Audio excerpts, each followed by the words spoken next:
achei importante abordar essa breve exposição inicial, e aí me faço acompanhar de alguns slides que podem, naturalmente, melhorar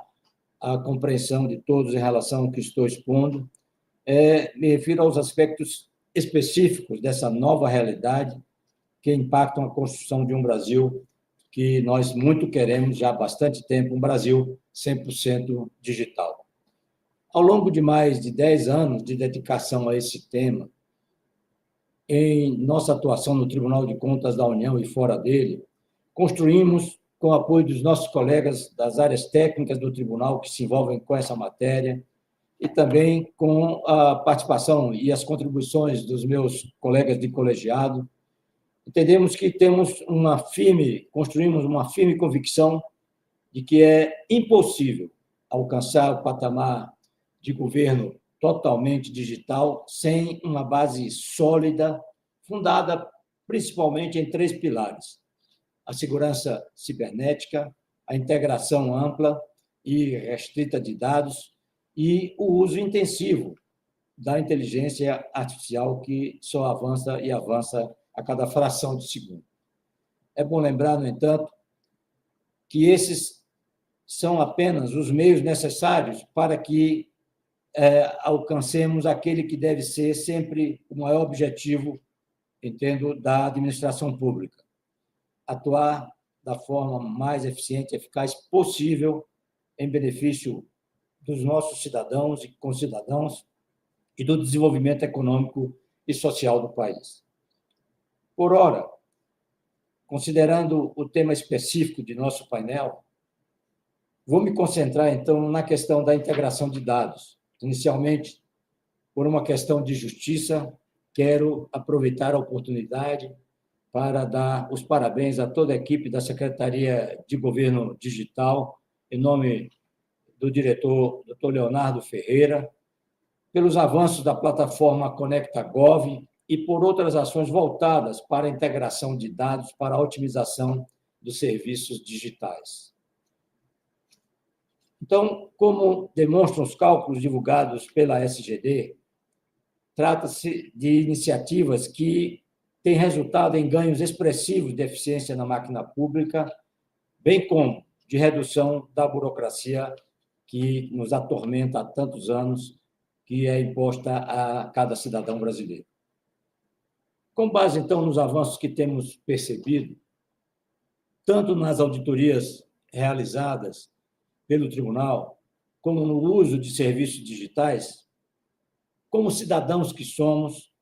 entendo que estamos caminhando pouco a pouco para superar o cenário de serviços escassos e fragmentados, com níveis mínimos de integração, que era predominantemente, então, o que ocorria quase totalmente há alguns anos atrás. Naquela época,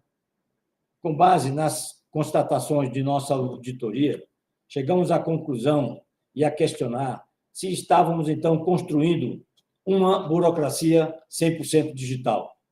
em que a construção de uma fachada de modernidade apenas escondia a complexidade e a ineficiência de processos obsoletos da administração pública brasileira. Felizmente,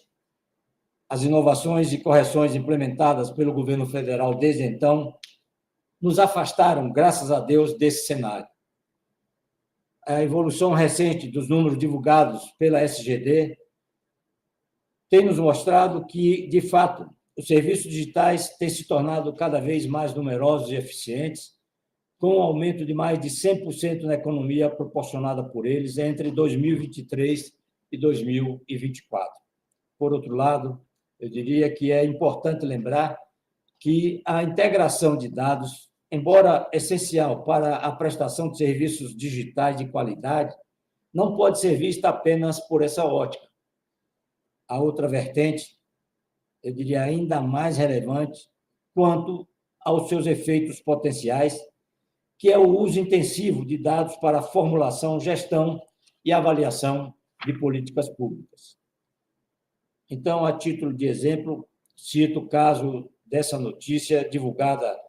pelo Ministério do Desenvolvimento Social no início de 2024,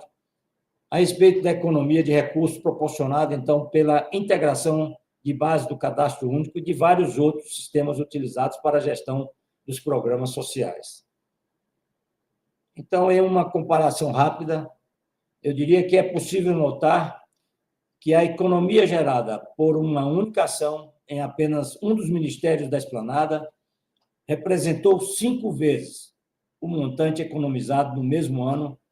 por todos os serviços digitais do governo. O que quero ressaltar, na verdade, com essa análise, é que não podemos pensar em integração de dados apenas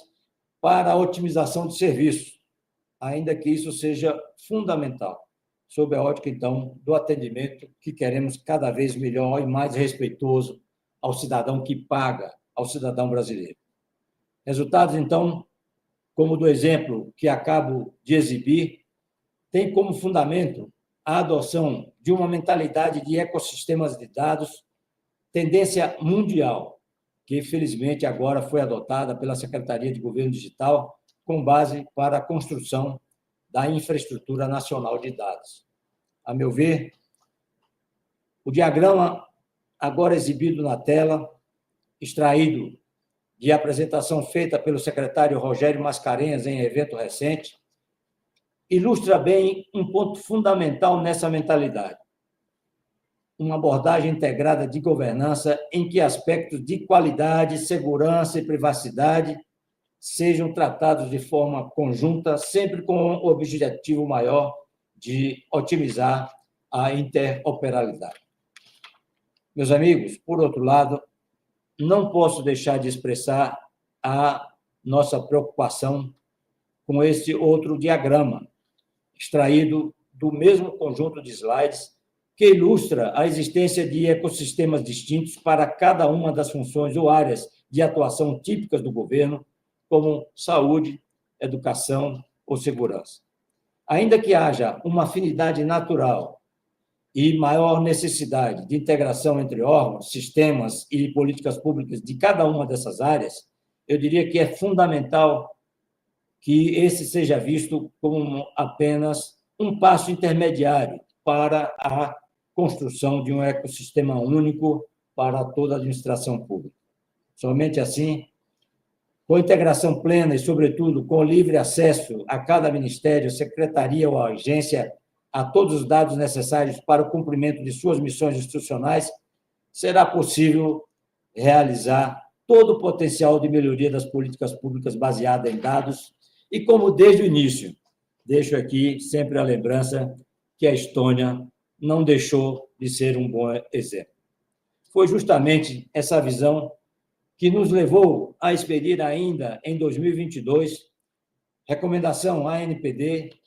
para que avaliasse os guias e normativos expedidos por aquela agência, de modo a viabilizar e estimular a ação coordenada e integrada de todos os órgãos da administração direta. Em outras palavras, entendo que precisamos implementar com urgência o conceito de que os dados sob a custódia da administração pública não são de responsabilidade apenas de um órgão ou autarquia, e nem muito menos pertencem a eles. Esses dados estão sob a custódia do Estado, que tem o dever de aproveitar todo o seu potencial para melhorar os serviços e as políticas públicas que possam ser oferecidas à sociedade. A lógica, então, por trás desse raciocínio é muito simples. Os problemas que enfrentamos na administração pública, seja para otimizar nossos processos internos ou para atender às necessidades do cidadão, são, em sua maioria, de extrema complexidade. Justamente por isso, a solução depende da colaboração de diversos atores, que, não raro, estão em diferentes áreas do governo, nas esferas federal, estadual e municipal. Em termos simples, eu diria que cada um desses atores traz consigo uma peça essencial para resolver esse quebra-cabeças, e a integração de dados é, sem dúvida, o mecanismo que pode viabilizar a junção de todas elas de forma rápida e eficaz. Mais uma vez, com todas as vênias, então, peço licença para trazer um exemplo para sustentar o que acabo, então, de considerar. Estamos, nesse momento, realizando aqui no tribunal uma auditoria para avaliar as deficiências na oferta de formação profissional na área de ciência e tecnologia no Brasil, problema que afeta a capacidade produtiva do país e impede o avanço, então, de setores estratégicos da nossa economia. Qual a nossa empresa, portanto,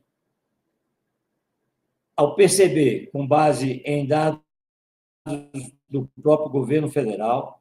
que mais de 50% dos recursos do FIES e de 30% dos recursos do ProUni em 2022 foram investidos em cursos que não têm, na verdade, qualquer relação com essa necessidade tão estratégica para o desenvolvimento nacional. Deixo, então, aqui esta pergunta. Será que uma atuação mais integrada entre as áreas de educação, ciência e tecnologia, desenvolvimento, indústria e comércio não poderia, então, ter evitado tal distorção? Fica, então, esta segunda pergunta. Em complemento, vale lembrar que essa integração mais ampla que é aquela que me refiro, como parte, então, de um ecossistema de dados da administração pública, será, muito provavelmente, essencial para o alcance dos objetivos traçados pelo Plano Brasileiro de Inteligência Artificial, lançado há 6 meses. Então, pego aqui, com todo cuidado e respeito, as palavras do eminente presidente da República, por ocasião da Conferência Nacional de Ciência e Tecnologia, em que esse plano foi lançado. O governo,